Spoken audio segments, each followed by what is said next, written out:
Hello and welcome to History at Night. The very mention of the word pirate usually conjures a remarkably specific image, doesn't it?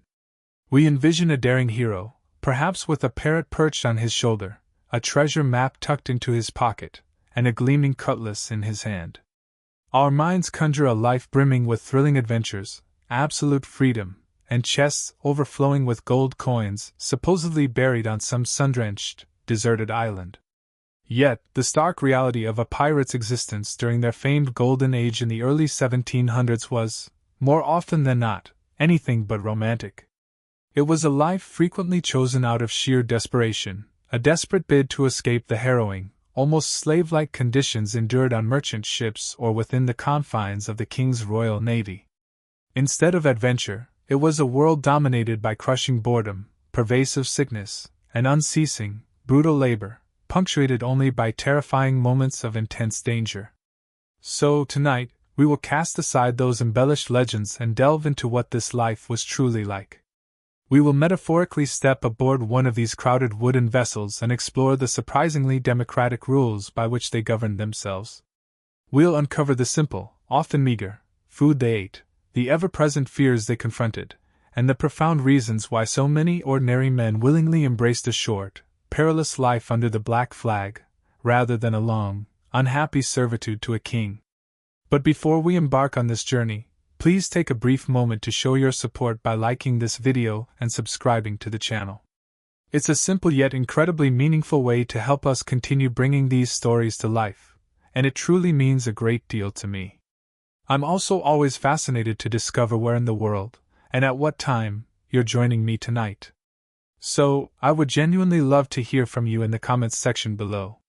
And now, settle in. Allow the clamor and distractions of the modern world to gently recede. And let us journey back to an era of tarred ropes, black powder, and the vast, open sea. Our story tonight doesn't commence with a pirate, as you might expect.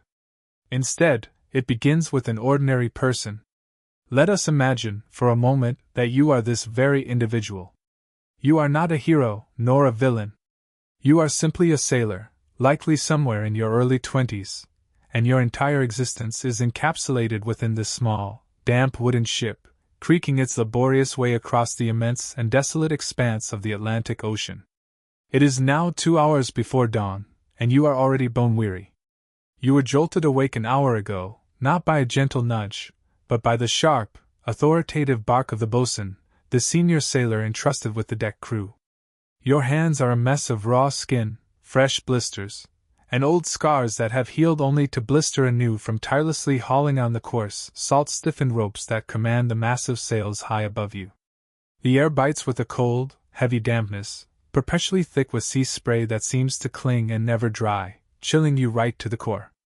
Every muscle in your back and shoulders throbs with an unrelenting ache, a testament to the ceaseless toil of the previous day, and the day before that, and indeed every single day for the past 6 months since you departed from the port of Bristol.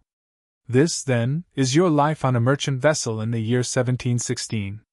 It is not a life of grand adventure. It is a life defined by unending, backbreaking labor. You and the few dozen other men aboard this ship are nothing more than a tiny, fragile human island adrift in an endless, unforgiving ocean, and your work never ceases. You are constantly adjusting the intricate rigging, often climbing perilously high into the swaying masts on ropes that offer little more than a handhold, to furl or unfurl sails, with nothing but 100 feet of empty air and churning sea churning beneath you. You tirelessly man the pumps, expelling the foul, stagnant bilge water that relentlessly seeps into the ship's hull. You scrub the decks until your arms ache, you mend the torn sails, and you tar the ropes to protect them from the elements. This you do, day in and day out, whether under the scorching sun or in freezing, relentless rain.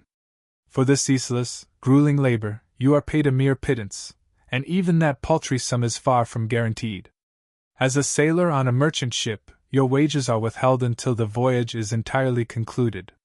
If the ship founders and sinks, you receive absolutely nothing. If you succumb to disease or a fatal accident midway through the journey, your family back home will receive nothing. And even if you manage to make it all the way back to port, the captain, a man wielding absolute authority, can effortlessly cheat you. A captain can invent arbitrary fines for fabricated infractions, a supposedly misplaced tool, a fleeting moment of perceived laziness, and meticulously deduct them from your hard-earned wages. You have witnessed this injustice on every single voyage. Men who toiled for an entire year, only to find themselves with a mere few shillings in their pockets, just enough to get drunk for a single night before they are forced to sign on to yet another ship to repeat the entire miserable cycle. The food, if it can even be called that, is worse than the pay.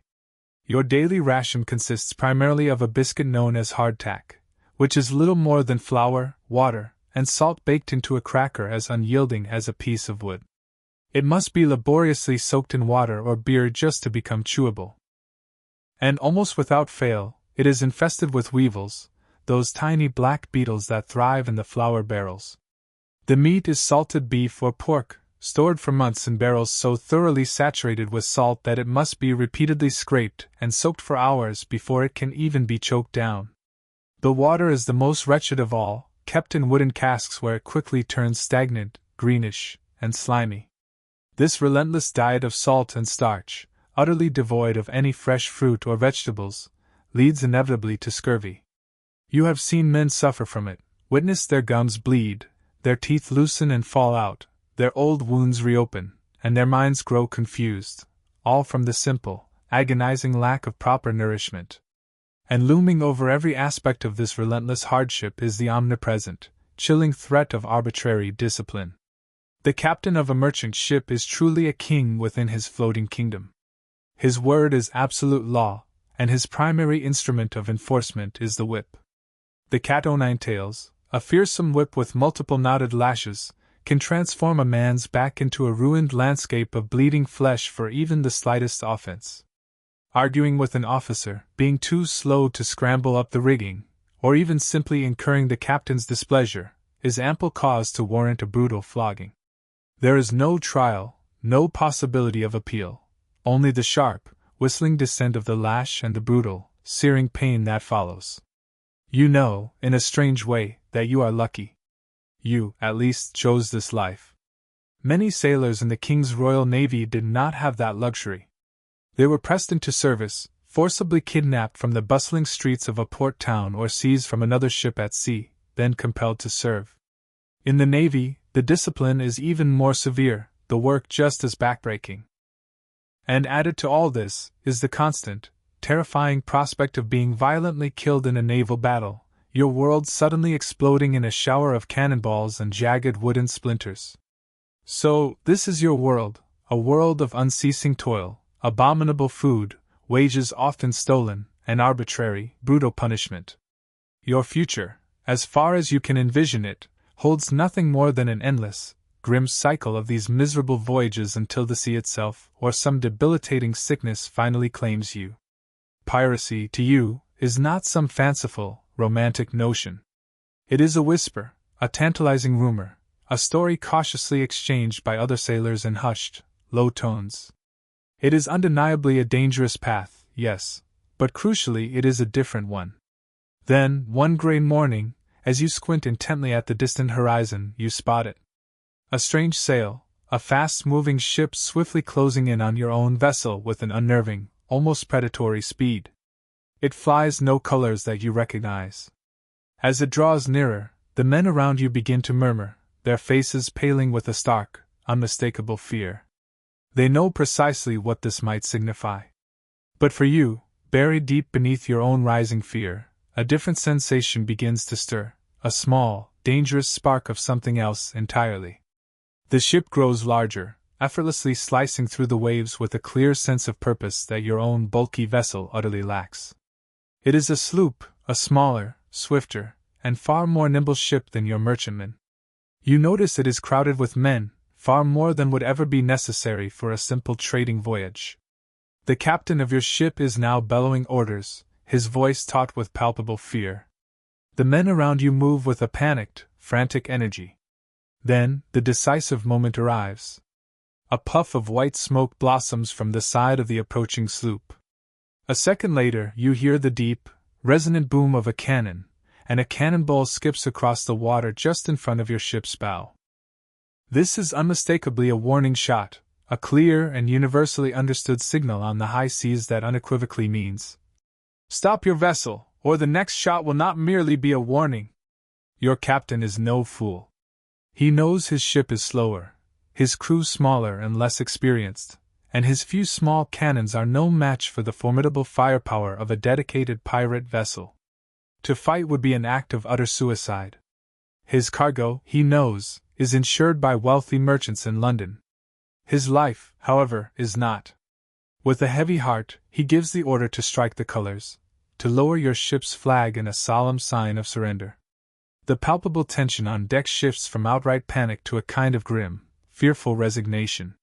The pirate sloop skillfully maneuvers alongside, and with a resounding crash of grappling hooks and ropes, the two ships are inexorably bound together. And then, they are aboard. They spill over the railing, not as a disorganized, chaotic mob, but as a confident, well-coordinated team. You now see that they are sailors, just like you. Their faces are etched and weathered by the same sun and sea, their hands bear the same toughened calluses from endless work with ropes. Yet there is a profound difference. They move with an unmistakable air of freedom and self-assurance you have never once witnessed on a merchant ship. They are conspicuously well armed, each man carrying a pistol tucked into his belt and a sharp cutlass at his side. They swiftly disarm your ship's officers and efficiently gather your entire crew on the main deck. You stand there, your heart pounding a frantic rhythm, bracing yourself for the absolute worst. But there is no immediate violence, no wanton cruelty. Instead, a man steps forward who is clearly in charge, though he is not the captain. This is the quartermaster. On a pirate ship, the quartermaster was the second in command, the crucial figure who represented the crew's interests, managed discipline among the men, and was responsible for fairly dividing any plunder. He was often more powerful than the captain in the day-to-day operations of the ship. His voice is calm and direct. He informs your crew that they have no intention of harming any ordinary sailor. They are here for the cargo, he explains, and for anyone who might wish to join their company. He then lays out a stark, life-altering offer. You can choose to remain with your captain, continue your voyage, and inevitably face the same life of misery and poverty you have always known. Or you can choose to leave it all behind. You can join them. You can become one of them, a free man, entitled to an equal share of every prize they capture. You look around at the anxious faces of your crewmates. For most, overwhelming fear ultimately triumphs. They have families, homes, and a deep, visceral dread of the hangman's noose. But then you spot a few others, men much like yourself, with precious little to lose and no discernible future to anticipate. And in their eyes you perceive the very same dangerous spark that now ignites within your own chest. The choice, you suddenly realize with breathtaking clarity, is truly yours alone. The pirates have no desire to force you. They themselves have escaped tyranny. They have no interest in commanding a crew of unwilling captives. They seek volunteers, brothers who will willingly fight alongside them. So, in that pivotal moment you weigh your life. On one side, a guaranteed future of relentless, backbreaking work, spoiled, meager food, and the stinging bite of the whip, all for wages you might never even see. On the other, the seductive promise of plunder, of exhilarating freedom, of earned respect. It is the profound choice between a long, slow, grinding misery and a life that, while likely to be short, will at least be undeniably your own. You and two other sailors step forward, your decision made. The quartermaster grins, a genuine, welcoming expression. He gestures for you to cross over to the pirate ship. As you climb over the railing, leaving your old vessel and your entire past life behind, one of the pirates hands you a tin mug filled with a cloudy alcoholic liquid. It is grog, a simple, fortifying drink of watered-down rum, sometimes mixed with lime or sugar, the very lifeblood of sailors everywhere. But this mug tastes profoundly different. It tastes, you realize, of freedom. Your old ship, now poored by a few crewmen and a hold full of seized cargo, slowly detaches and sails away into the distance. You stand on the deck of a pirate vessel, surrounded by the so-called enemies of all mankind. You are now one of them. The initial surge of relief, however, quickly begins to recede, replaced by a new, pressing reality. You have joined their society, but you are not yet acquainted with its laws. You stand on the deck of your new ship, the lingering taste of grog still on your lips. The initial wave of adrenaline and the profound sense of escape have passed, replaced by a quiet, unsettling uncertainty. You have indeed escaped the tyranny of your old captain. But what exactly have you joined? How can a ship teeming with men who have so defiantly rejected all authority possibly function without tearing itself apart from within? The answer reveals itself a short while later. The quartermaster, the very man who invited you aboard, gathers you and the other new recruits. He unrolls a sheet of parchment, its edges worn smooth from countless readings. This, he explains, his voice firm, is the foundation of our society. These are the ship's Articles of Agreement, more famously known as the Pirate Code. You learn immediately that this is not a set of arbitrary rules imposed from above by a single, powerful hand. On this ship, there is no absolute king. Before embarking on any voyage, the entire crew gathers together. They debate, they argue their points passionately, and then they democratically vote on every single rule written upon this page. Every man, from the captain himself down to you, the newest recruit, possesses an equal voice and an equal vote. The captain, you discover, is elected by the crew and can be removed from command by a simple majority vote if the crew ever becomes dissatisfied with his leadership. You have just joined not merely a ship's crew, but a floating democratic republic. It is a concept so radical, so utterly contrary to the rigidly hierarchical world you have always known, that it takes a moment for your mind to fully grasp its profound implications. The quartermaster then begins to read some of the key articles aloud, ensuring you thoroughly comprehend the contract you are about to seal with your mark. First and most important, he states, every man has an equal vote in the affairs of the moment. This means that any major decision, whether to attack a particular ship, where to sail next, or what punishments to mete out, is decided by the crew as a collective. Second, no prey, no pay. You will receive no fixed wages, no meager monthly salary. Your payment is a fair and equitable share of whatever is successfully plundered. The articles specify precisely how the loot will be divided. The captain, for instance, might receive 2 full shares. The quartermaster, perhaps 1.5. Skilled men like the ship's surgeon or carpenter might also be awarded a slightly larger portion for their specialized expertise. But you, as a regular sailor, are entitled to 1 full share. No deductions, no deceptive tricks, no invented fines.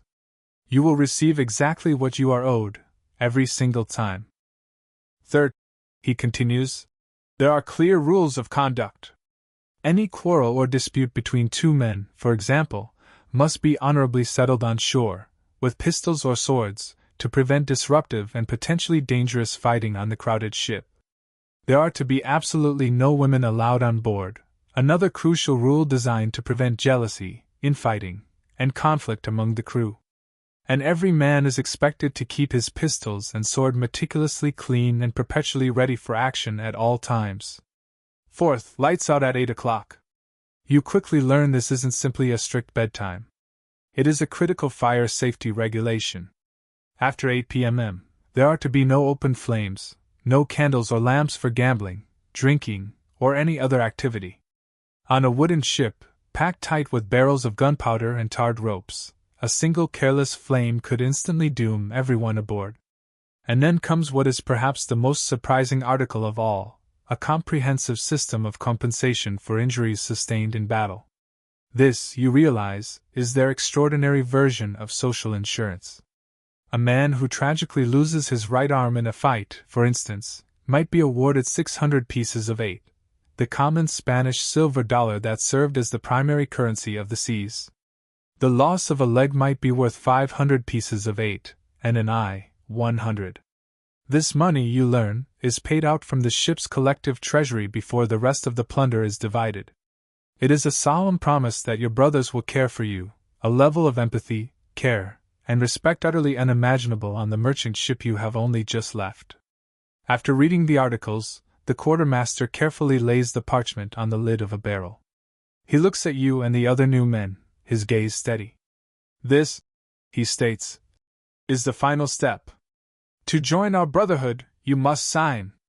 You take the offered quill, dip it in ink, and carefully make your mark upon the document. By doing this, you are entering into a sacred contract. You are agreeing to live by these rules, to fight fiercely for your brothers, and to accept the severe, yet agreed upon, punishments for breaking your oath. You have now formally sworn your allegiance. You are a full, respected member of the crew, with an undeniable right to a vote and an equal right to a share of any prize. You are part of a society of outlaws, yes, but one remarkably governed by its own surprisingly fair and orderly laws. But a society, you soon realize, is more than just its rules.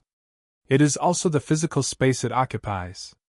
With the formalities concluded, you take your first proper look around, seeing the ship not as a captive anymore, but as a resident, as home. This is your home now, the very same sloop that ran down your old vessel with such breathtaking ease. You understand now why this particular vessel was chosen. It's not a massive warship, designed for naval might, but it is lean, fast, and agile. A captured merchant vessel that has been ingeniously transformed from a simple workhorse into a formidable predator of the sea lanes. Your new crew has already made extensive modifications. You notice significantly more cannons on deck than any merchant ship would ever carry, their black iron muzzles staring menacingly out from newly cut gunports. The decks themselves have been meticulously cleared of any unnecessary clutter, making ample room for fighting. This vessel, you realize, has been hardened for its new purpose. You walk the main deck, taking in the controlled chaos. There are thick coils of rope, neatly tied down and ready for use. You see pyramids of heavy iron cannonballs, securely netted to prevent them from rolling. Spare spars, the long wooden poles used to hold the sails, are lashed firmly to the sides of the ship, ready to replace any that might be broken in a fierce storm or a brutal battle. You close your eyes for a moment, simply to listen. You hear the constant, deep groan of the ship's timbers, like an old man's sigh, eternally carrying the weight of the sea. You hear the rhythmic lapping of the waves against the hull, a ceaseless sound that will accompany you day and night. Above, you hear the sharp, resonant snap of the canvas sails as they powerfully catch the wind, and the high, lonely cry of a distant seabird. It is a complex, living symphony of wood, wind, and water. The smells are just as potent. The clean, sharp scent of the salt spray mingles with the pungent, almost medicinal aroma of the tar used to waterproof the ship's wood and ropes. But the real heart of the ship, you soon discover, lies below deck. As you descend the ladder into the deepening gloom, a thick, warm, and heavy air envelopes you. This is the 'tween deck, the main living quarters for the crew. There are no private cabins here, no walls, no doors, just a single, low-ceilinged space where you and 80 or more other men will eat, live, and sleep. You see rows upon rows of hammocks, lengths of canvas ingeniously slung from the overhead beams. They are hung so closely together that you could easily reach out and touch the man sleeping next to you.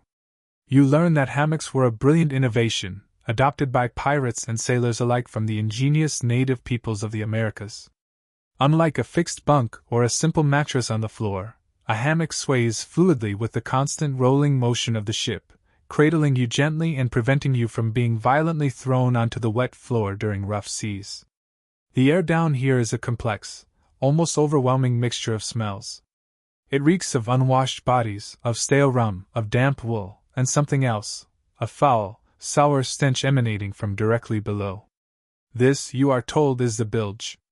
The bilge is the very bottommost part of the ship's hull, a dark, inaccessible space where all the foul water collects. Seawater that leaks through the planks, spilled food and drink, and all other forms of waste gather down there, sloshing back and forth into a putrid, sickening soup.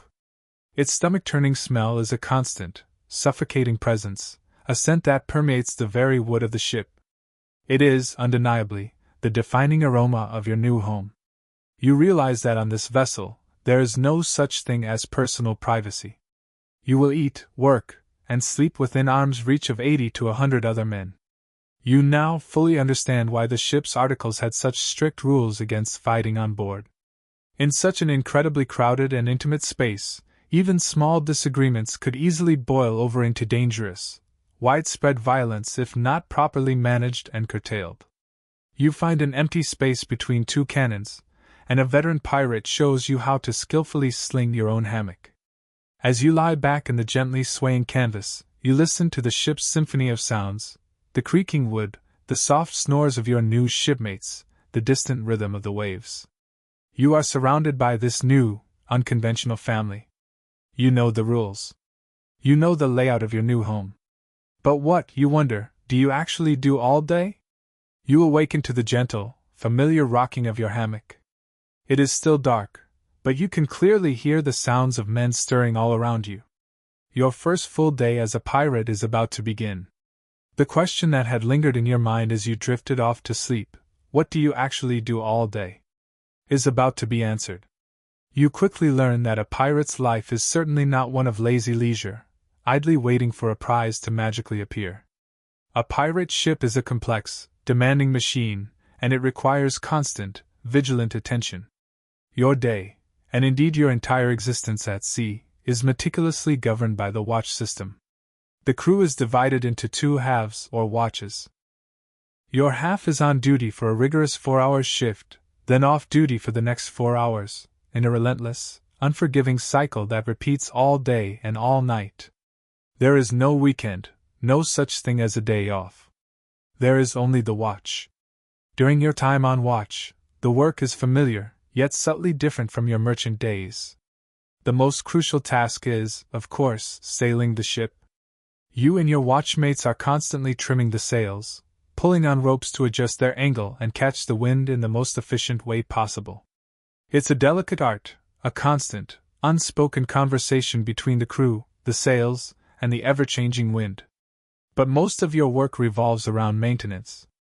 Endless, repetitive, yet absolutely vital maintenance. You spend hours sitting on the deck with a mallet and a chisel, performing a task called caulking. This involves laboriously hammering sticky, tarred rope fibers, known as oakum, into the seams between the wooden planks of the deck and hull. It's a slow, tedious job, but it is what keeps your ship from flooding and sinking beneath the waves. On other days, you are sent high aloft with a bucket of tar to coat the rigging, diligently protecting those vital, thick ropes from the relentless assault of the sun and corrosive salt spray. You scrub the decks not merely for cleanliness, but to meticulously scour away the slippery green algae that thrives in the damp sea air. You inspect the cannons, ensuring they are securely fastened, their intricate mechanisms clean, and that the precious gunpowder stores nearby are kept immaculately dry. Sometimes, the call comes for lookout duty. You ascend the rigging, climbing ever higher to the crow's nest, a small, exposed wooden platform perched at the very pinnacle of the main mast. From this vantage you become the ship's vigilant eyes. The view from here is truly immense, an unbroken 360-degree panorama of nothing but the endless, shifting blue expanse of the ocean. Your critical task is to stare into that vast emptiness for hours on end, searching for the single most important thing, another sail. It is a lonely, profoundly hypnotizing endeavor. When your 4-hour watch finally concludes, you are relieved by the other half of the crew. But this time off watch is not, in truth, for leisure or relaxation. This is when you finally eat your meager rations. This is when you must somehow find time to snatch some sleep, to gather what little strength you can for the next demanding shift. And this is when you perform your own personal maintenance, sharpening your trusty knife, mending a tear in your shirt, or washing your clothes in a bucket of seawater. After 4 hours of hard, physical labor, the desire for sleep is often an overwhelming, almost unbearable force. The tasks themselves are remarkably similar, almost identical, to the work you performed on the merchant ship. And yet, everything feels profoundly different. There is no boatswain screaming insults at you, no officer threatening you with the whip for a minor, understandable mistake. Here, the men work together with a quiet, practiced efficiency. They know deep down that this ship is their own. A well-maintained vessel is a faster vessel, one more likely to successfully chase down and capture a valuable prize. A clean cannon is a weapon that will fire true and without fail when its power is truly needed. You are not working out of fear or coercion. You are working for a shared, tangible purpose. You are, in essence, a shareholder in this perilous enterprise, and every ounce of effort you expend directly contributes to your own potential fortune. The mood on board is palpably lighter. Conversations flow more freely, without apprehension. You are treated as an equal, a respected brother. The days themselves begin to blur and bleed into one another, their passage marked only by the regular changing of the watch and the slow, arcing journey of the sun across the sky. The relentless rhythm of work, eat, sleep, work becomes your entire, all-consuming world. You begin to realize that the true, great enemy on these long voyages between prizes is not the formidable Royal Navy, nor is it the sudden, violent storm. It is the vast, soul-crushing boredom of the boundless open sea. As you settle into this monotonous routine, you begin to observe the men around you with greater scrutiny. You start to discern how this unique society truly functions. You see that while the captain is indeed respected and his commands are absolutely followed during the heat of battle, in the ordinary, day-to-day life of the ship, it is the quartermaster that the men genuinely listen to. It is the quartermaster who skillfully settles disputes, who justly distributes the daily rations, and who ultimately seems to wield the true balance of power. As the weeks continue to pass, you begin to truly grasp the answer to the complex question that has been slowly forming in your mind. How does a ship filled with outlaws and renegades manage to govern itself? You now understand that it is not one man who rules, but two, operating in a delicate and ingenious balance of power, a system specifically engineered to prevent the kind of tyranny from which you so desperately escaped. First, there is the captain. You notice that he is treated with a certain deference and respect. He is acknowledged as the expert sailor, the master navigator, the singular man who can interpret the subtle language of the waves and chart their course by the distant stars. His primary job is to expertly guide the ship and to command it with absolute authority in battle. He is, in essence, the ship's war chief, the absolute military leader. When a potential prize is suddenly spotted on the horizon, a dramatic change sweeps across the entire ship. The democratic, almost casual atmosphere instantly sharpens and becomes intensely focused. In that critical moment, the captain's authority becomes unequivocally absolute. His orders are obeyed instantly and without question by every man on board. He alone decides the precise angle of attack, the exact moment to unleash the cannons, and when to lead the boarding party. During the intensity of a chase or the chaos of battle, he is the undisputed king of the vessel. This is a purely practical necessity, for in the pandemonium of combat, there is simply no time for debate or a vote. The entire crew places their unwavering trust in his skill and judgment to win the prize and, crucially, to keep them all alive. But here is the crucial distinction: as soon as the battle is concluded, his absolute power vanishes as swiftly as it appeared. He steps back, once again becoming a man among equals. He remains the captain, of course, but he cannot arbitrarily order a man flogged for a minor insult. He cannot whimsically change the ship's destination on a sudden impulse. He cannot even claim the largest portion of the captain's cabin for himself without the explicit agreement of the crew. He was elected to his position, and if he proves to be a coward in battle or consistently fails to find lucrative prizes, the crew can hold a vote at any time to depose him, electing a new captain in his place. The true power in the day-to-day life of the ship, you learn, belongs to the quartermaster. He is the peace chief. While the captain serves as the crew's strategic leader, the quartermaster acts as the crew's advocate. He is the authentic voice of the men, elected by them to protect their collective interests and ensure a prevailing sense of fairness. His responsibilities are vast and encompassing. He is meticulously in charge of the ship's stores, carefully distributing the daily rations of food and water to ensure that every man receives his absolutely equal share. He is also the ship's judge and jury. If you find yourself in a dispute with another sailor, you do not take your grievance to the captain. You take it directly to the quartermaster. He listens patiently to both sides, makes a considered ruling, and his decision is respected and upheld by all. He also administers all punishments that the crew has democratically voted on according to the articles. So, if a man is to be flogged, it is the quartermaster, not the captain, who who gives the order, a system specifically designed to remove the power of personal vengeance from the captain's hands. When a prize is successfully taken, the quartermaster leads the crucial boarding party. He is the one who determines what plunder is to be taken from the captured vessel, and he is the vigilant keeper of all that plunder until it can be brought to a safe port and equitably divided.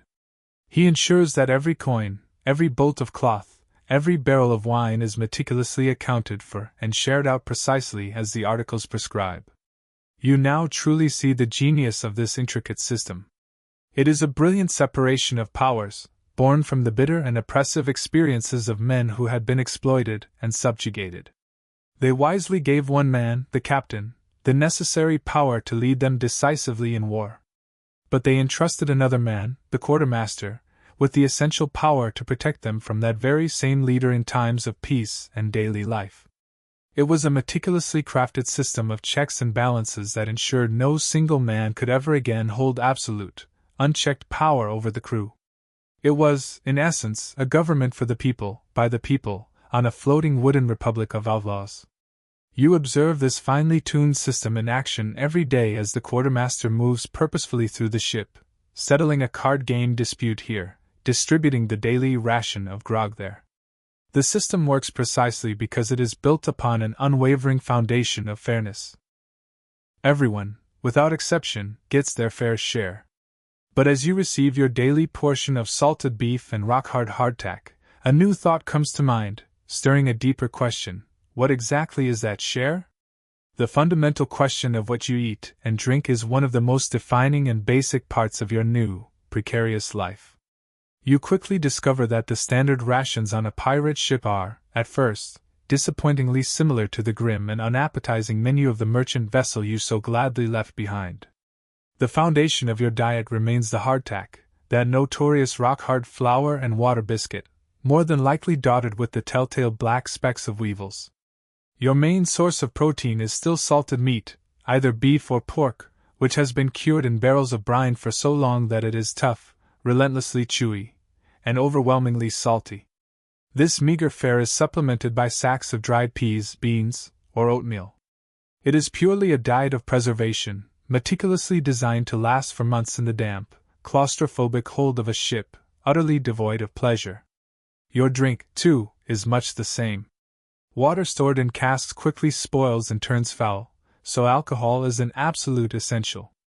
The daily ration of grog, that comforting mix of rum and water, is a treasured ritual, a brief moment of warmth and cheer in an otherwise long and arduous day.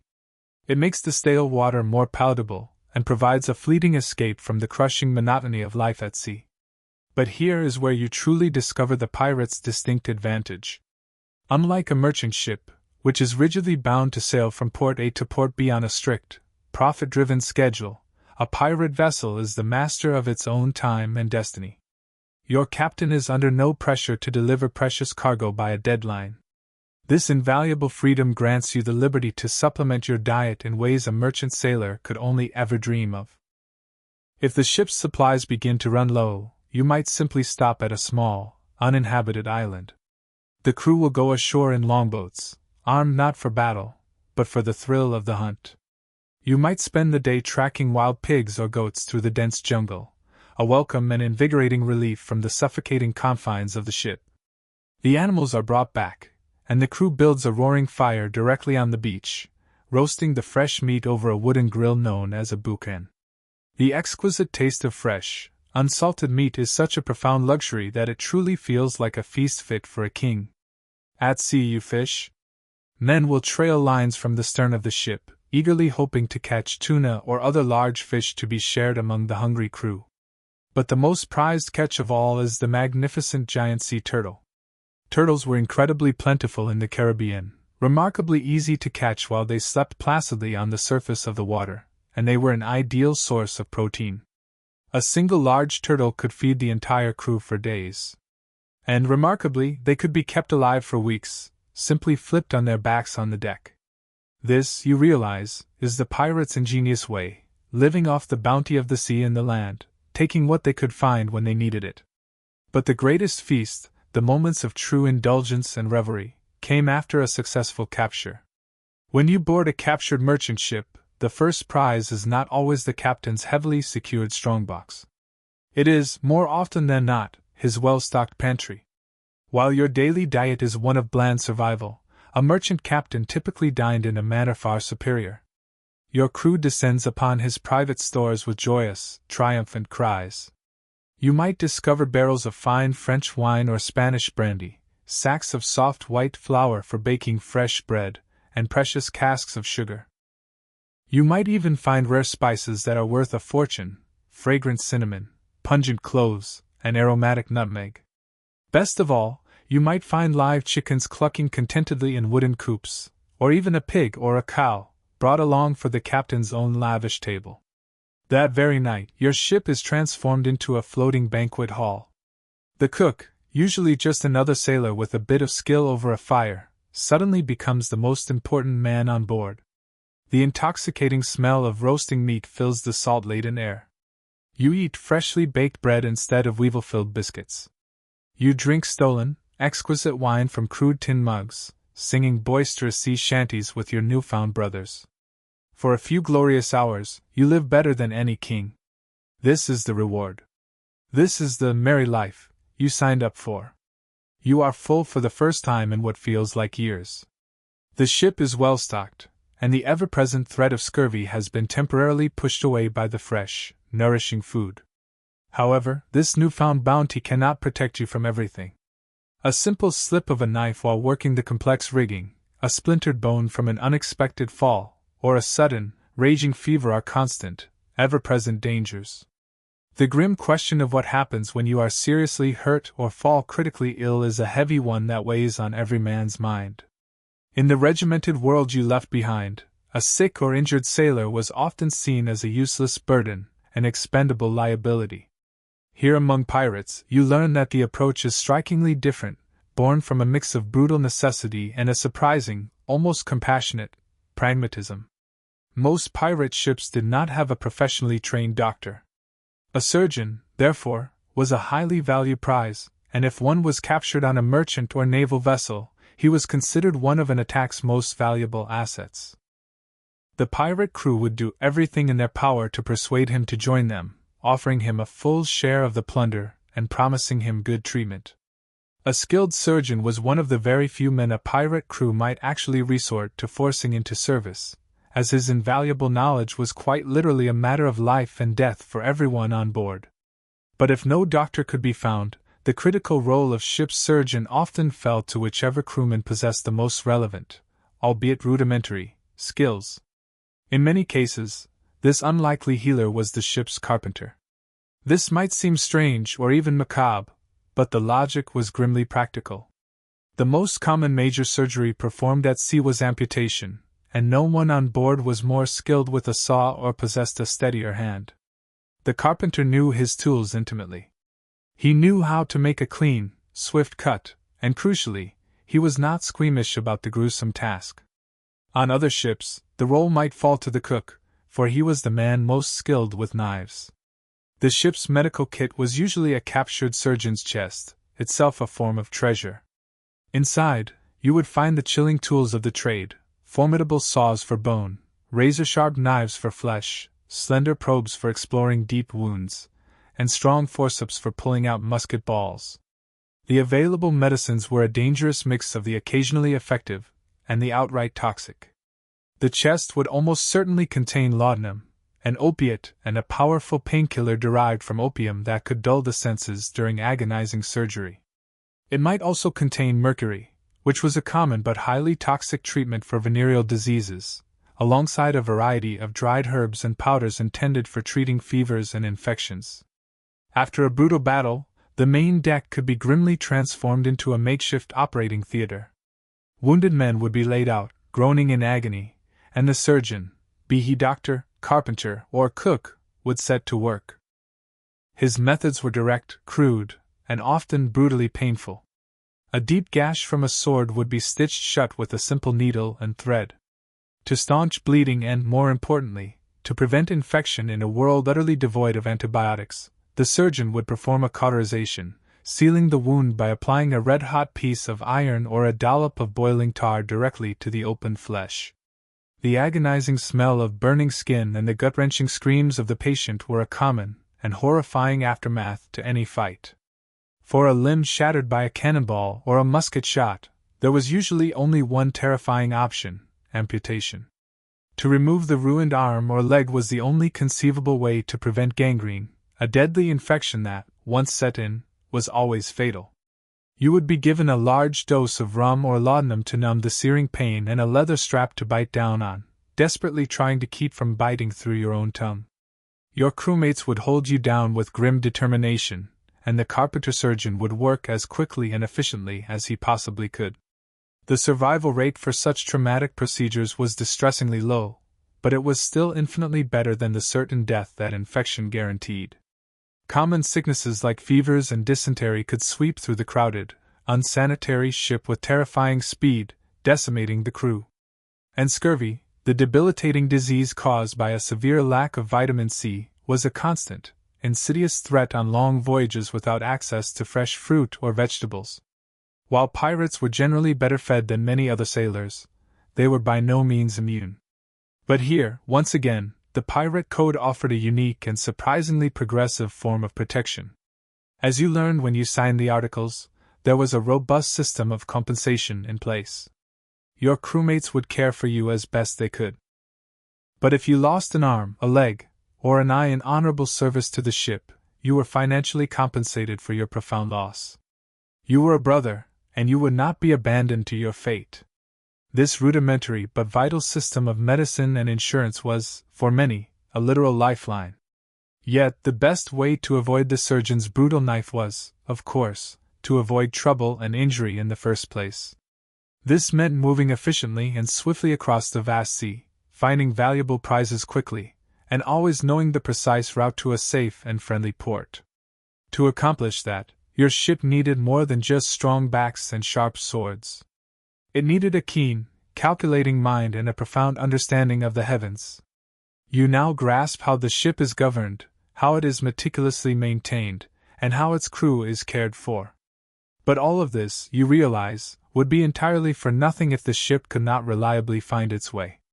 In the seemingly endless expanse of the ocean, with no roads to follow and no familiar landmarks in sight, the ancient art of navigation was perhaps the single most vital skill on board.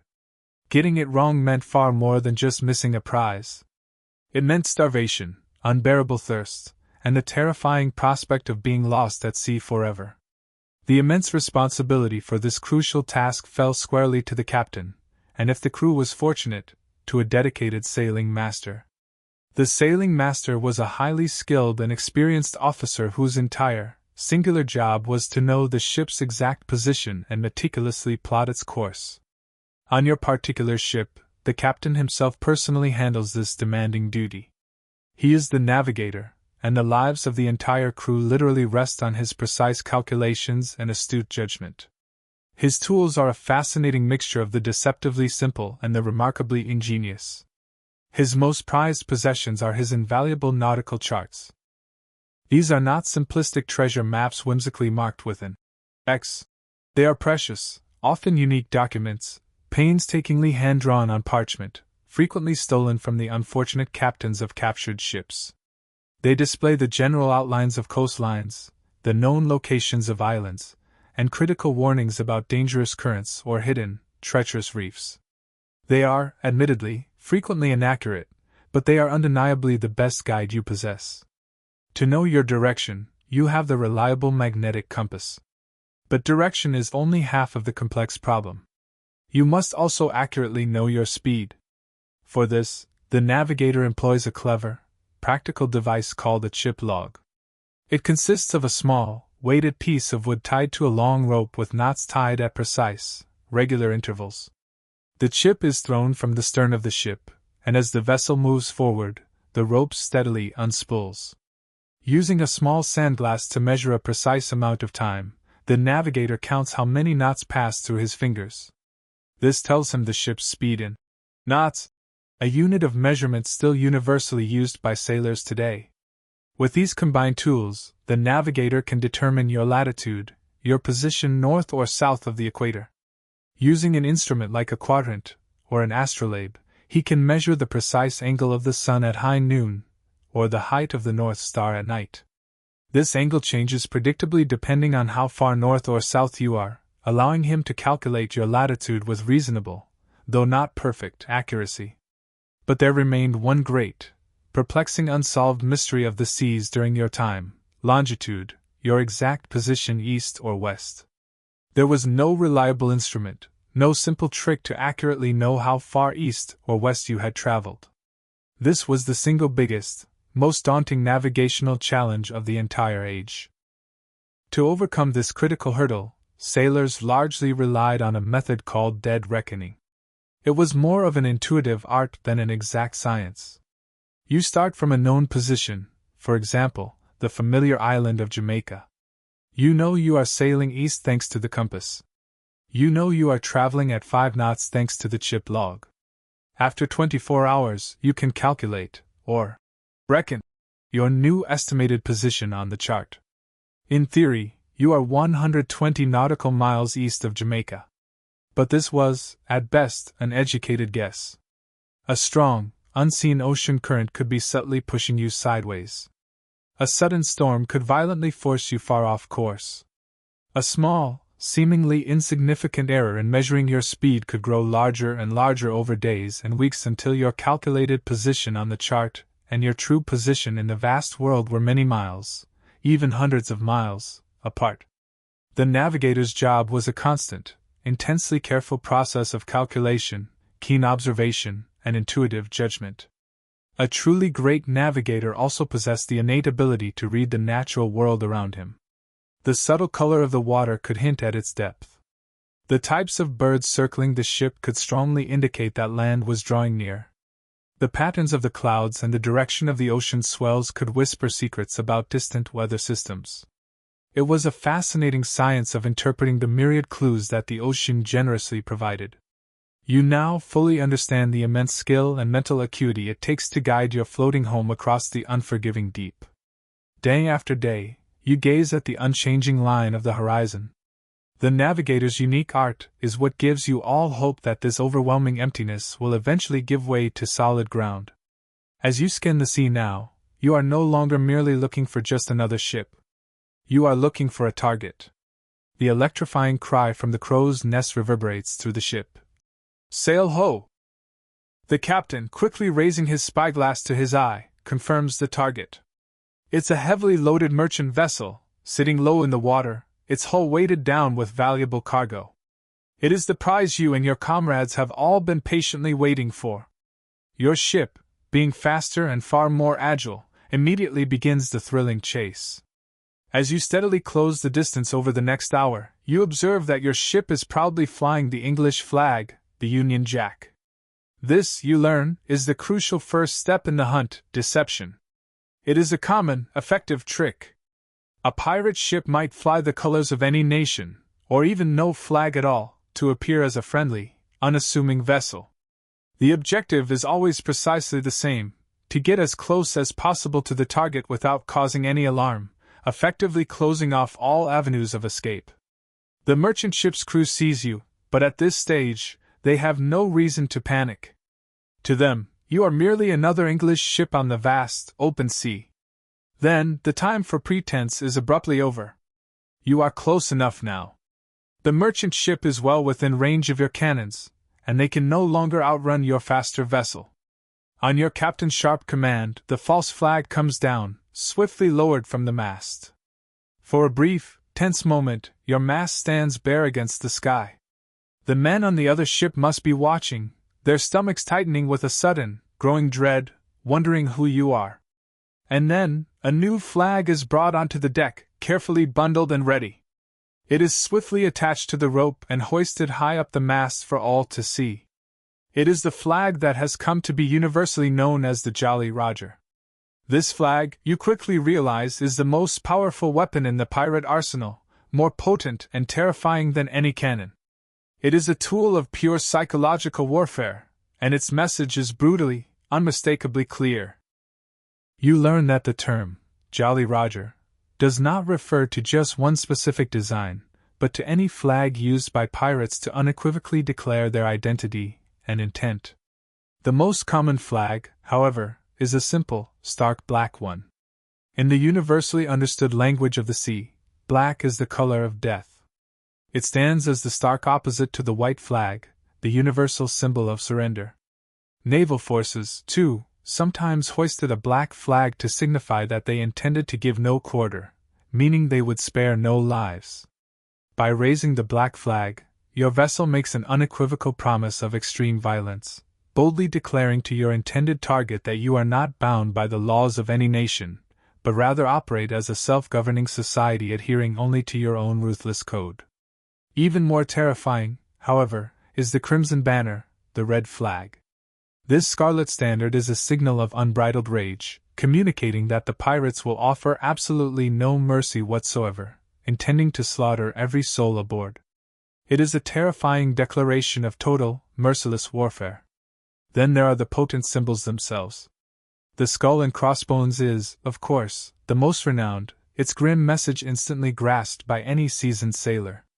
The skull unequivocally represents death, and the crossbones echo that same chilling finality. Yet, there existed a multitude of variations, each a unique brand meticulously crafted for a specific pirate captain. You might encounter a skeletal figure clutching an hourglass, a stark warning that your time is rapidly slipping away. Or perhaps a bleeding heart, impaled by a spear, signifying a promise of a slow and agonizing end. The infamous pirate Calico Jack Rackham, for instance, chose a skull positioned above two crossed cutlasses. Blackbeard, even more dramatically, displayed a skeleton raising a toast to the devil with one hand, while simultaneously piercing a bleeding heart with the other. The overarching purpose of such flags, you soon realize, is to render an actual fight completely unnecessary. Piracy, at its core, was a calculated business enterprise. A drawn-out, bloody battle inevitably led to damaged ships, wasted and precious ammunition, and a crew either dead or grievously wounded, all of which diminished the number of hands available to share in the labor and the ultimate prize. The truly ideal pirate attack was one in which not a single person was harmed. The Jolly Roger, in all its fearsome iterations, was precisely the instrument designed to achieve this bloodless victory. It was, in essence, an advertisement. The more formidable a captain's reputation grew, and the more terrifying his flag became, the greater the likelihood that a merchant crew would simply surrender without a struggle. The flag, in its silent yet eloquent display, effectively proclaimed, "We embody your deepest fears. We have deliberately cast aside your world and its restrictive laws. We possess no fear of death ourselves, and therefore, you should most certainly fear us. Surrender your valuable cargo immediately, and we might allow you to live to see another day. But if you dare to resist, we will dispatch every last one of you to the cold bottom of the sea." You watch, a knot forming in your stomach, as the black flag, your flag now, steadily ascends to the very peak of the mast and billows open in the ocean breeze. Across the expanse of water, you can almost palpably sense the cold wave of terror that must be washing over the merchant ship's deck. They are now faced with an agonizing, terrible choice: surrender and cling to a fragile hope for mercy, or fight and confront the brutal violence your flag has so explicitly promised. The captain of the merchant ship, to your surprise, has made the desperate choice to fight. A small puff of smoke erupts from his vessel, swiftly followed by the distinct sound of a small cannon firing in a defiant, if futile, gesture.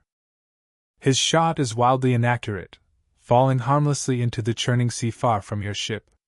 Your captain, seizing the moment, now issues the crisp order to engage. This is the critical juncture where his authority becomes absolute, and the entire ship transforms into a finely tuned weapon, meticulously orchestrated under his command.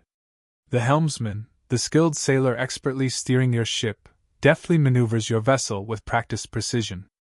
The objective here is not a chaotic, head-on collision, but rather a precise and venerable naval tactic known as crossing the T. This intricate maneuver involves positioning your ship so that its entire broadside faces either the front, or even better, the rear, the stern, of the enemy's ship.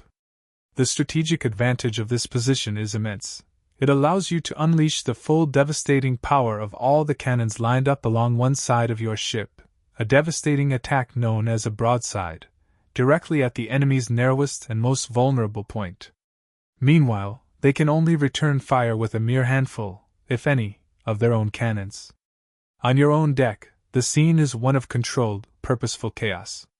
The quartermaster barks out sharp orders, and the gun crews spring into action with practiced, almost instinctual speed. They aren't merely loading simple, solid cannonballs. For this crucial first volley, they often employ specialized ammunition designed not to sink the enemy ship immediately, but rather to cripple its ability to maneuver. They might load chain shot, two smaller cannonballs cleverly linked together by a sturdy metal chain.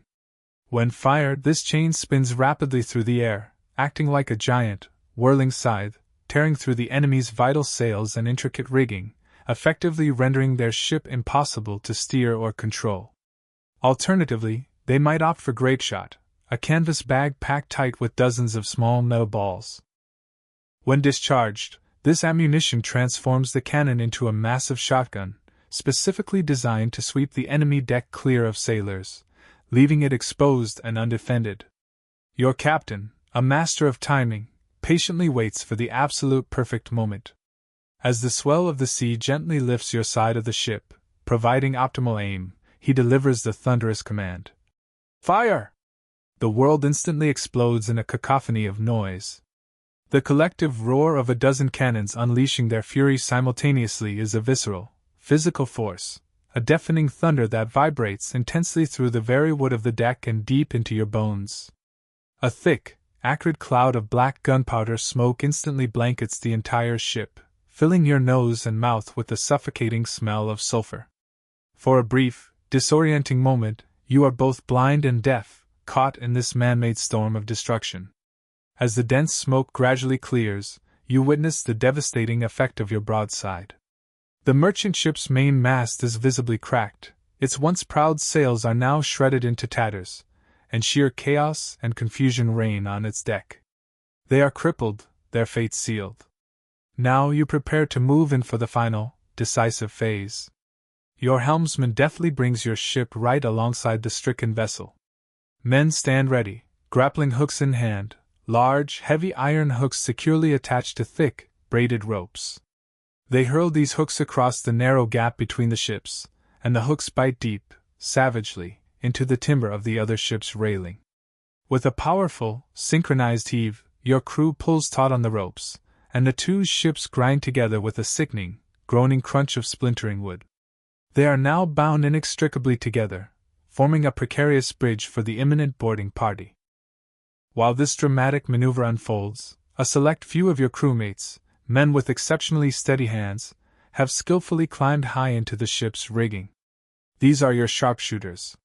From their elevated perch, they use their long rifles to deliver precise fire down onto the enemy deck, specifically targeting any officers attempting to rally their demoralized crew.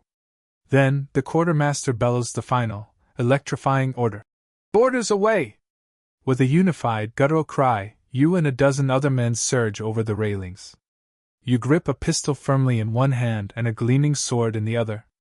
You know your pistol is typically good for only a single shot, after which it often proves more practical as a blunt club. The real, brutal work is done up close, with cold, unforgiving steel. The fighting is a confusing, desperate flurry of intense action, yet it is almost always remarkably brief. The merchant crew, demoralized, significantly outnumbered, and lacking any substantial motivation to die for their captain's cargo, quickly face the overwhelming wave of determined pirates. They swiftly cast down their weapons and surrender. The entire skirmish is over in a matter of mere minutes. The captain of the merchant ship formally yields, his shoulders slumped in defeat. A profound silence descends, broken only by the anguished groans of the wounded and the faint crackle of small, lingering fires. The adrenaline, which had coursed through your veins, slowly begins to recede, replaced by the overwhelming, pungent scent of sweat, fear, and gunpowder. The prize is unequivocally yours.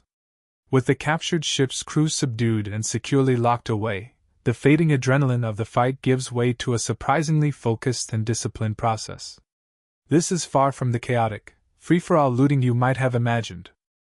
The quartermaster now assumes complete command of the prize, and the first, most crucial rule of piracy is strictly enforced: all plunder belongs to the company as a whole.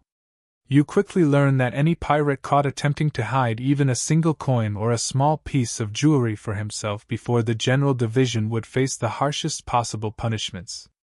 To be caught stealing from your own crewmates was considered the ultimate betrayal, an act that undermined the very foundation of trust and fairness upon which the pirate brotherhood was built, relying as it did on every man's honesty at this critical juncture. The quartermaster, alongside a small, trusted team, immediately begins a thorough inventory of the captured vessel. You now truly understand what plunder means. It is rarely a chest overflowing with glittering gold coins. The real, substantial treasure lies in the cargo itself.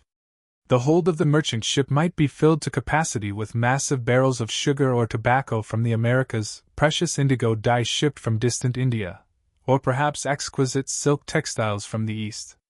These valuable goods represented the vast majority of the wealth, worth an absolute fortune to the right buyer. But the plunder doesn't end there. The ship itself is an invaluable source of immense worth. Its cannons, gunpowder, and cannonballs are vital for augmenting your own vessel's strength. Its sails, fresh coils of rope, anchors, and essential carpentry tools are all precious naval stores, incredibly difficult to acquire on the vast, unforgiving open sea. Even the personal belongings of the captured crew and any wealthy passengers are meticulously collected. Their clothing, their elaborate wigs, their silver buckles, and any money they possess are all added to the communal pile. Nothing, absolutely nothing, is overlooked. Once the comprehensive inventory is complete, and all valuable goods have been carefully transferred to your ship, you and your crewmates set sail for a pirate-friendly port. This destination might be a bustling, overtly lawless haven like Nassau in the Bahamas, or a quiet, hidden cove known only to a select few, where shady merchants are more than willing to trade discreetly. Here, the quartermaster and captain will meticulously negotiate the sale of the captured cargo, transforming the barrels of sugar and bolts of cloth into hard currency. When all the goods have been successfully sold, the most important ritual of pirate life commences. The entire crew is assembled on deck, a collective anticipation hanging in the air. The quartermaster stands before you all, a ledger in hand, holding the total sum of the accumulated profits. The very first order of business is to settle the ship's debts to its own crew. The special compensation fund is opened. The man who tragically lost an eye in the last brutal fight is called forward and is solemnly handed his 100 pieces of 8. The man whose arm was crippled by a musket ball receives his promised payment. This sacred promise, meticulously enshrined in the ship's articles, is always honored first, without exception. It is the very bedrock of your society, ensuring loyalty and commitment. Once the wounded have been meticulously cared for, the remaining wealth is divided among the rest of the crew, strictly according to the predetermined shares laid out in those same articles. The quartermaster, meticulously holding a list of every man's name, calls you forward one by one. There is absolutely no secrecy, no clandestine backroom deals. The entire process is completely transparent and fair. The captain, as is custom, receives his 2 shares, the quartermaster his 1.5. And then it is your turn. You step forward, a mixture of nerves and excitement churning within you, and the quartermaster counts out your single, full share of the prize into a heavy cloth bag. You feel the satisfying weight of the silver and gold coins in your hand. It is more money than you have ever seen gathered in one place in your entire life. It is more than you could have realistically hoped to earn in 10 grueling years of honest, backbreaking labor on a merchant ship. This, you realize, is the moment that makes it all truly worthwhile: the bone-chilling fear, the endless boredom, the constant, looming risk. It was all for this. This heavy bag of coins represents more than just mere wealth. It is independence, it is hard-won respect, it is your personal reward, earned as a free man and freely given by your brothers in arms. You now possess your share. For the very first time in your life, you are a wealthy man. Your ship is safely anchored in a bustling harbor, teeming with activity.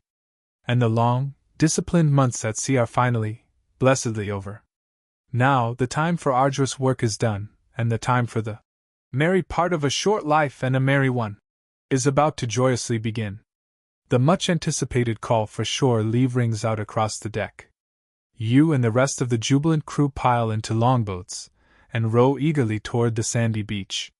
The sensation of setting foot on solid ground after months of the sea's relentless, constant motion is a strange and utterly wonderful feeling, a giddy reacquaintance with stability. You have arrived in a place like Nassau in the Bahamas' unofficial, boisterous capital of the pirate republic.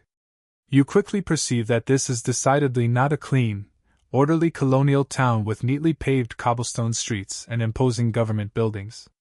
It is a chaotic, sprawling settlement composed of ramshackle wooden taverns, makeshift canvas tents, and hastily constructed huts, all crowded together along a sun-drenched sandy beach. The very air is thick with the mingled smells of roasting meat, cheap, potent rum, tobacco smoke, and the pungent sweat of hundreds of unwashed bodies. There are no police here, no vigilant Royal Navy patrols, no stern governor to enforce the law of any distant crown. This is a place of absolute, untamed freedom, and equally absolute chaos. Your share of the plunder, which felt like an immense fortune on the ship, now begins to feel like a burning hole in your pocket, demanding to be spent. You and your crewmates naturally gravitate toward the place that serves as the heart and soul of any pirate haven, the tavern. Inside, the noise is deafening, a cacophony of revelry. The room is packed shoulder to shoulder with pirates from a dozen different ships, all boisterously drinking, shouting, and laughing with uninhibited abandon. You push your way through the throng to a rough wooden bar and exchange one of your silver coins for a full bottle of rum, not the watered-down grog you've endured on the ship, but the raw, powerful spirit itself. The drink is incredibly strong, burning pleasantly on its way down, but it is the taste of true freedom and hard-won success. You quickly observe that a pirate's money is spent as quickly and fiercely as it is earned. In one corner of the tavern, a group of men are gambling intensely, throwing dice against the head of an overturned barrel. These are men who were brothers at sea, who would readily die for one another in the heat of battle, but who are now fierce, intense rivals in a game of chance. You watch as one man loses a month's worth of hard-earned pay on a single, unlucky roll of the dice, only to laugh heartily, immediately buy another drink, and challenge someone else to a new game. This, you realize, is the quintessential pirate mentality. Their very existence is a constant gamble, and so too is their money. They live with the ever-present, acute threat of a violent death, so the concept of saving for a future they will likely never see seems utterly pointless. Their philosophy is simple: live for this exact moment with as much intensity and joy as humanly possible. A short life, but a merry one. You lavish your silver on things you could only ever dream of at sea. You eat freshly roasted pork until you are gloriously full. You purchase a new shirt made of soft linen to replace your ragged, salt-stiffened one. You visit a merchant who shrewdly caters specifically to the pirate trade and buy a fine new pistol and a generous bag of lead shot, wisely investing in the very tools that will help you earn your next fortune. For a solid week, life becomes an exhilarating blur of drinking, eating, gambling, and spending. The disciplined order of the ship completely dissolves into a riot of individual freedom and indulgence. But it cannot, and does not, last indefinitely. Sooner or later, you reach into your pocket and find it utterly empty. Your entire share, a sum that could have easily sustained a family for an entire year, is completely gone, traded for a few fine meals, a brand new weapon, and a pounding headache. Just as the last of the crew members exhaust their funds, the familiar call rings out from the quartermaster. The ship has been expertly repaired, restocked with fresh water and essential supplies. It is time, once again, to go back to sea. You stumble back to the longboat, your head aching, your pockets light, but with a fine new pistol at your belt and the vivid memory of a wild, unforgettable week on shore.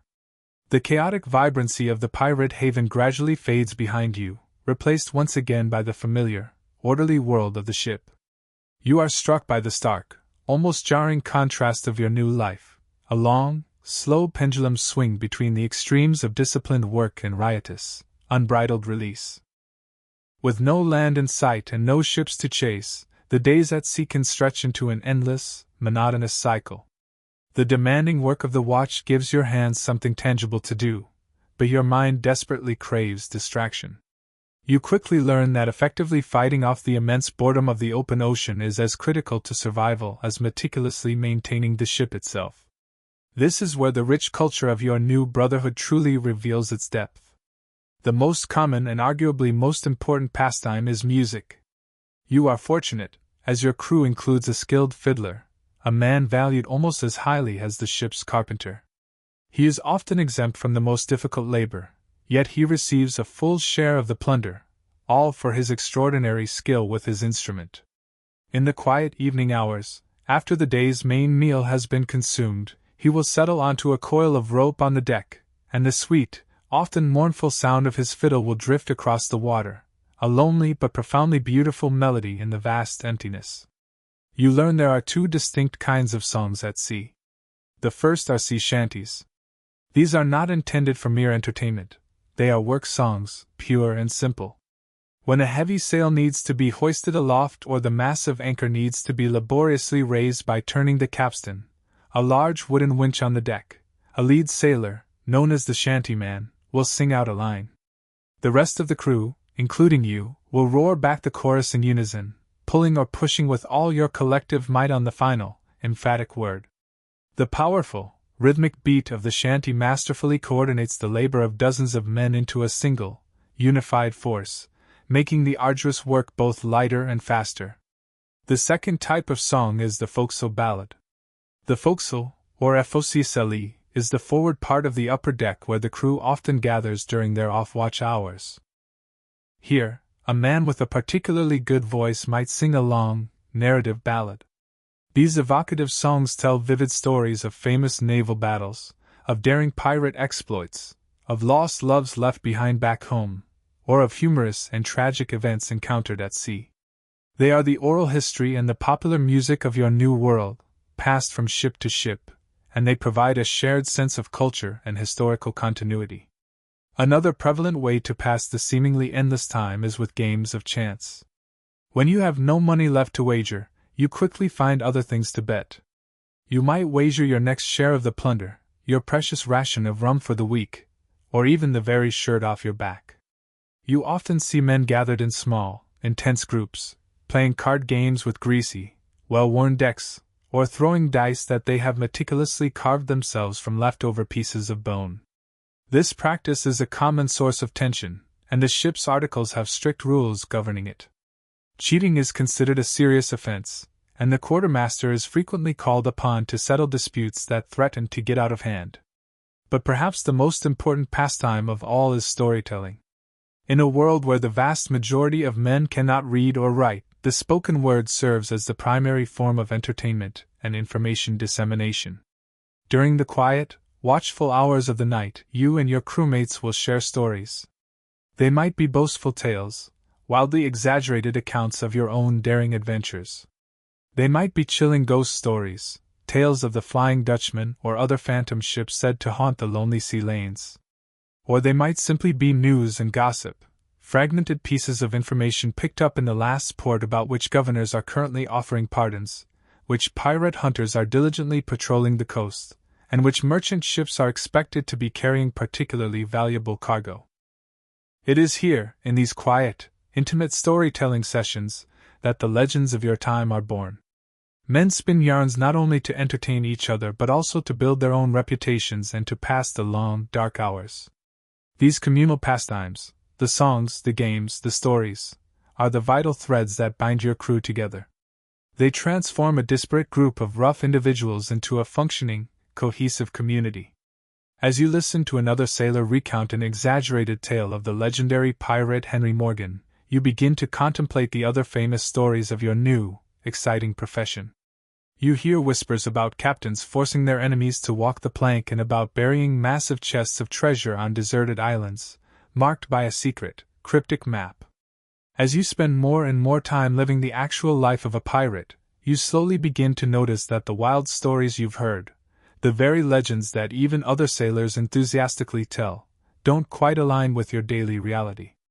The truth, in fact, is often simpler, far more practical, and in some ways, considerably more interesting than the pervasive myths. Let's delve into three of the most famous legends and uncover their historical accuracy. Firstly, there is the enduring myth of buried treasure. The captivating image of pirates burying a massive chest overflowing with gold and silver on a deserted island, then painstakingly creating a secret map where a prominent X marks the spot, is perhaps the most powerful and romantic pirate legend of all. Yet, in historical reality, this almost never occurred. You must remember the fundamental pirate philosophy. Live for today, for tomorrow you may hang. The money you earned was meant to be spent immediately, and wildly during shore leave, not meticulously saved for a retirement you would, in all likelihood, never live to see. Furthermore, the plunder belonged collectively to the entire crew, meticulously divided into shares. A captain who dared to secretly bury the company's treasure for his personal gain would have been instantly deposed, or more likely, outright killed. It was a direct and grave violation of the most sacred part of the pirate code, the fair and equal division of all prizes. Why bury glittering gold in the ground when you could immediately convert it into barrels of potent rum, fine clothes, and unforgettable good times right now? The entire pervasive legend of buried treasure stems almost exclusively from one single, highly exceptional case, that of Captain William Kidd. Kidd was originally a privateer, a sort of legal pirate hired by a government with a special document called a letter of marque to attack enemy ships during wartime.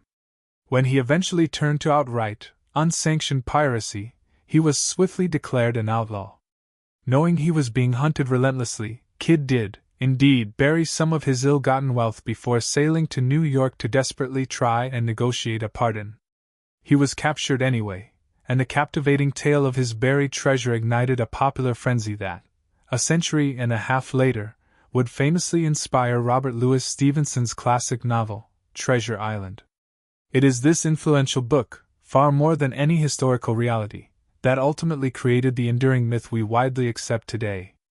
The second great myth is that of walking the plank. The image is iconic: a captive, hands bound, forced to walk off a narrow board extending precariously from the side of the ship into the dark, shark-infested waters below. This, too, is almost entirely fiction. There are virtually no reliable documented accounts of this gruesome practice actually occurring during the true Golden Age of Piracy. It was largely an invention of later writers, most famously appearing in sensational stories in the 19th century and then firmly cemented in popular culture by J. M. Barrie's timeless classic, Peter Pan. Pirates were undeniably brutal when circumstances demanded it, but they were also profoundly practical. If they wished to dispose of an enemy, they possessed much faster and far more efficient methods. A simple, swift sword thrust or a quick pistol shot was both expedient and certain. Tossing someone overboard required no special equipment or elaborate ritual. The elaborate, time-consuming performance of forcing someone to walk a plank was a theatrical invention, designed for dramatic effect, not a common or practical practice. Finally, there is the image of the iconic image of a pirate captain, distinguished by a colorful parrot perched jauntily on his shoulder, is as much a product of fiction as buried treasure itself. This enduring legend springs almost entirely from Robert Louis Stevenson's classic novel, Treasure Island, and its indelible character, Long John Silver, who famously kept a parrot named Captain Flint.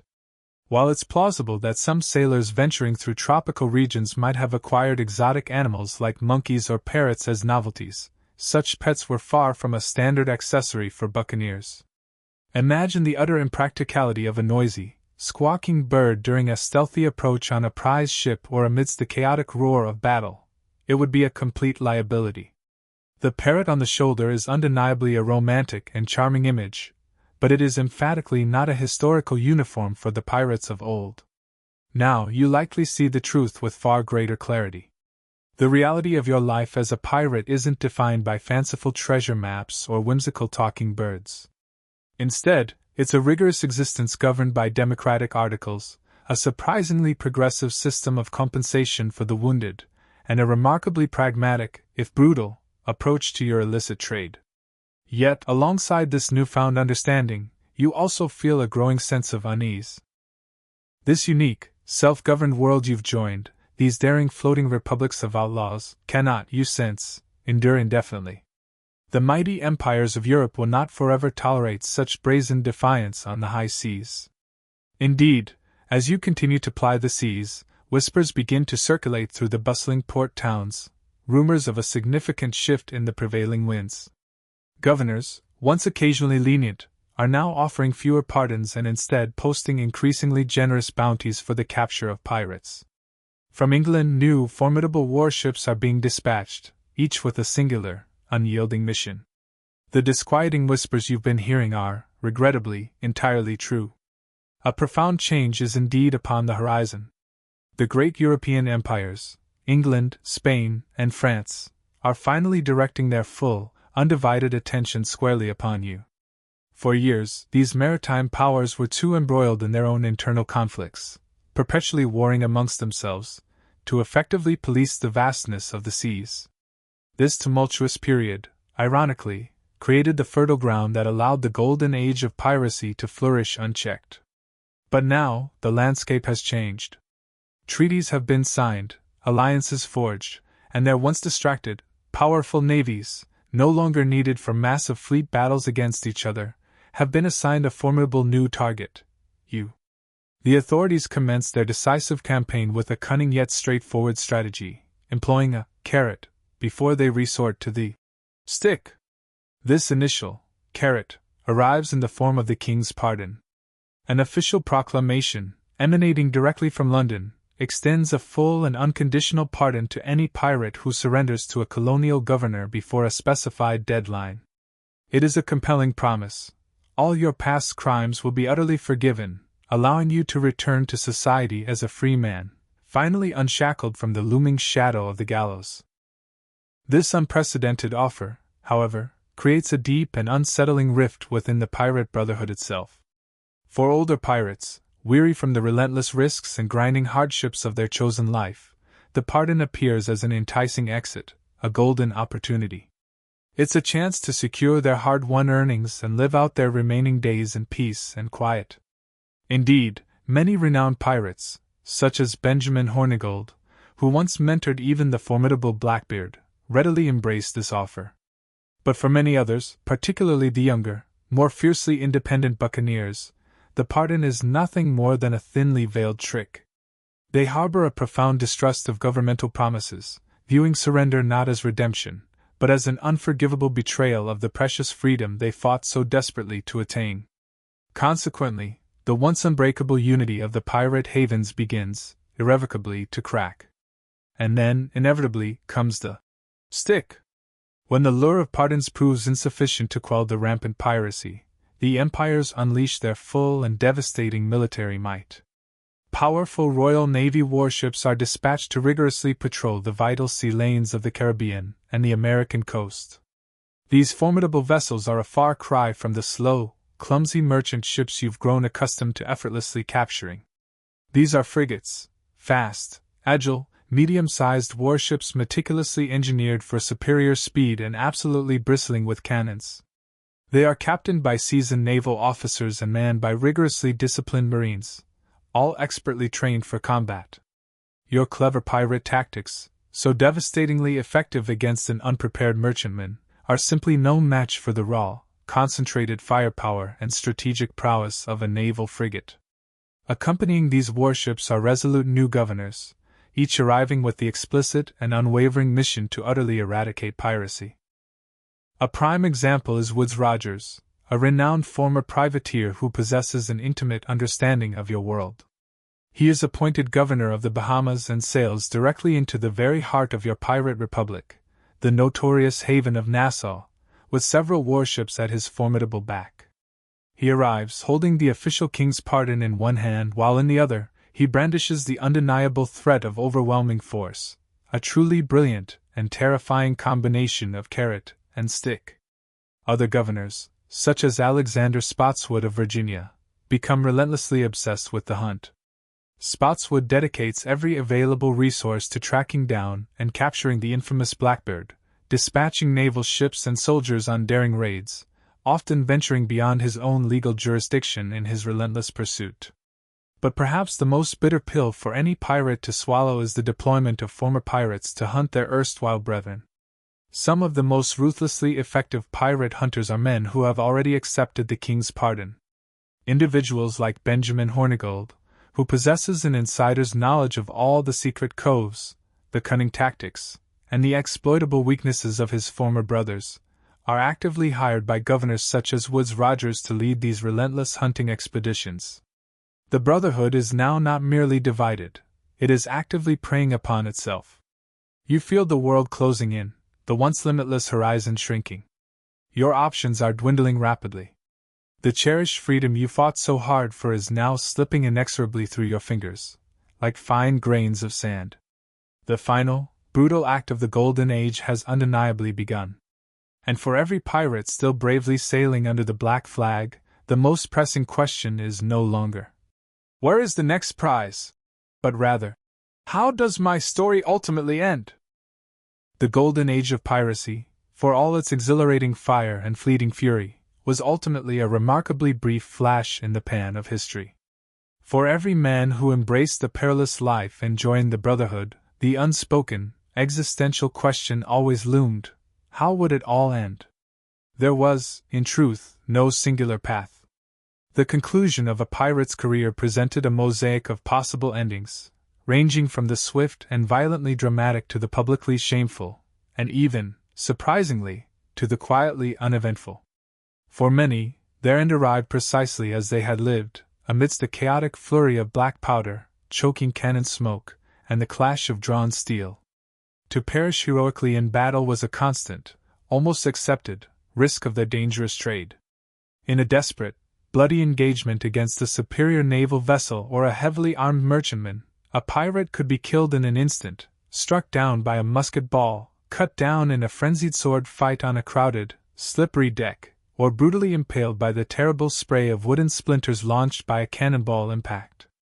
The infamous Blackbeard, arguably the most feared pirate of his era, met his legendary end in precisely this manner, killed in a ferocious, close-quarters battle with the tenacious naval Lieutenant Robert Maynard and his determined crew. For some pirates this soldier's end may have been considered a far nobler fate than the abject shame of the gallows, a final, defiant act in a life lived perpetually on the razor's edge. Another fate, even more public and undeniably brutal, was the dreaded gallows. For the pirate who was ultimately outmatched, cornered, and captured by the relentless Royal Navy, the path was swift and grimly certain. He would be put in chains and transported to a major colonial port, such as Port Royal in Jamaica. There, he would face trial in a special admiralty court, a maritime tribunal with no jury of his peers, only a panel of judges. For a known pirate, the trial was often a mere formality, a perfunctory exercise before the inevitable. The sentence, without exception, was death by hanging. The execution itself was orchestrated as a powerful public spectacle. A massive crowd would invariably gather to witness the final moments of these infamous outlaws, serving as a grim, potent warning to any other sailor who might be tempted by the allure of a life of piracy. To make this macabre message last even longer, the bodies of the most notorious captains were sometimes encased in iron cages, known as gibbets, and left to hang as a decaying, permanent deterrent at the very entrance to the harbor. A more unique, and arguably more chilling, fate a pirate could face came not from the outside world, but from the justice of his own brothers. For severe crimes against the crew, the punishment could be exile, the dreaded sentence of marooning. The offender would be taken to a deserted, desolate island and left with only the most basic, meager provisions, a flask of water, a simple knife, and occasionally, a pistol with a single, symbolic shot. With that stark farewell, his former crewmates would row away, leaving him to a quiet, desperate battle against the unforgiving elements. While survival, against all odds, was not entirely impossible, for the vast majority, it was a sentence of profound and final solitude. But for every pirate who met a dramatic, storied end, it is highly probable that many more simply walked away, fading quietly into obscurity. This was often the path offered by the king's pardon.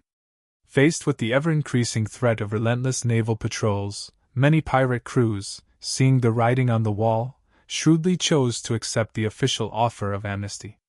They would sail into a colonial port, formally swear an oath of allegiance to the crown, and in an instant, their life of crime was officially forgiven. These thousands of now former pirates simply melted back into the general populace, returning to the lives they had known before the call of the Black Flag.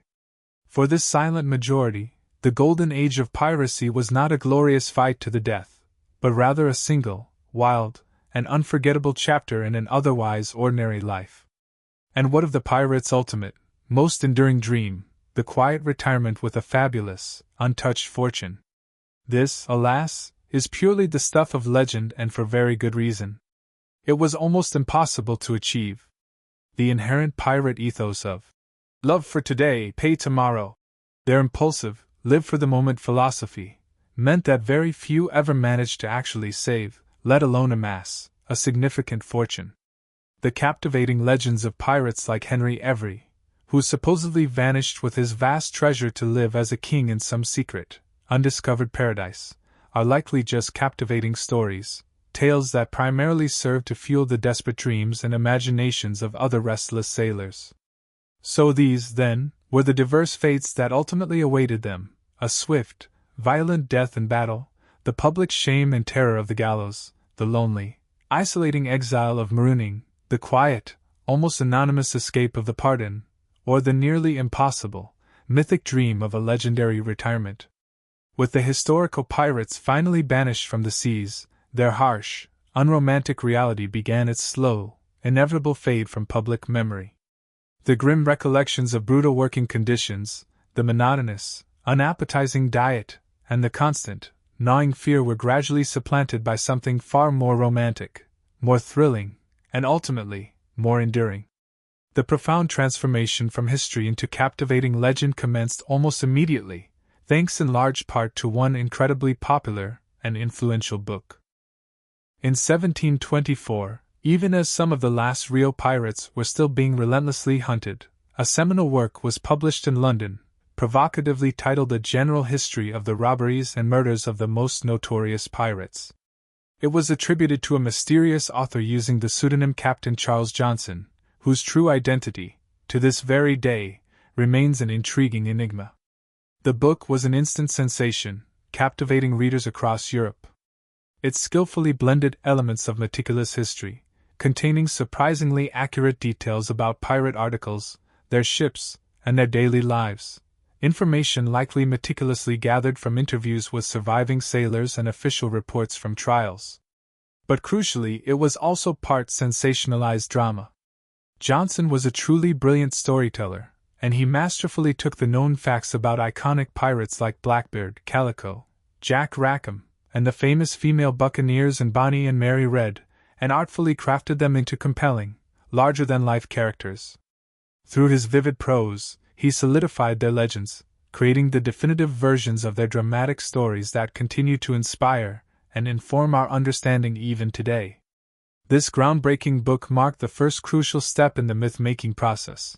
It organized the chaotic, often obscure history of piracy into a collection of thrilling, accessible biographies. For over a century thereafter, this was largely how the world perceived pirates, as brutal yet undeniably fascinating historical figures. Then, in the late 19th century, a second, even more profoundly influential author would take up the torch. The renowned Scottish writer Robert Louis Stevenson, seeking an exciting adventure story to write for his young stepson, drew deeply upon the rich tapestry of legends woven by Johnson's book, and, in doing so, created his enduring masterpiece, Treasure Island, published in 1883. This novel, more than any other single work, is solely responsible for forging the modern, romantic myth of the pirate that persists to this day. Stevenson boldly took the single, rare historical case of Captain Kidd purportedly burying his treasure, and elevated it to become the central, all-encompassing goal of virtually all piracy. The thrilling concept of a secret map within X marking the precise spot of hidden riches is, remarkably, a pure, brilliant invention of Treasure Island. His most iconic and brilliant creation, however, was undoubtedly the character of Long John Silver, the charismatic, cunning one-legged ship's cook, famously accompanied by his parrot, Captain Flint, perched on his shoulder. Long John Silver instantly became the definitive archetype for every fictional pirate that would follow. He cemented the enduring idea of the charming, outwardly friendly yet ultimately treacherous pirate rogue, the talking parrot companion, the indispensable treasure map, and the compelling moral ambiguity that defines many fictional buccaneers. Indeed, virtually all of these classic pirate tropes emerge directly from this single, transformative book. The final, powerful step in this epic transformation from history to legend arrived in the 20th century with the burgeoning rise of cinema. Hollywood, recognizing the immense dramatic potential, took the romantic adventures of Treasure Island and made them gloriously visual.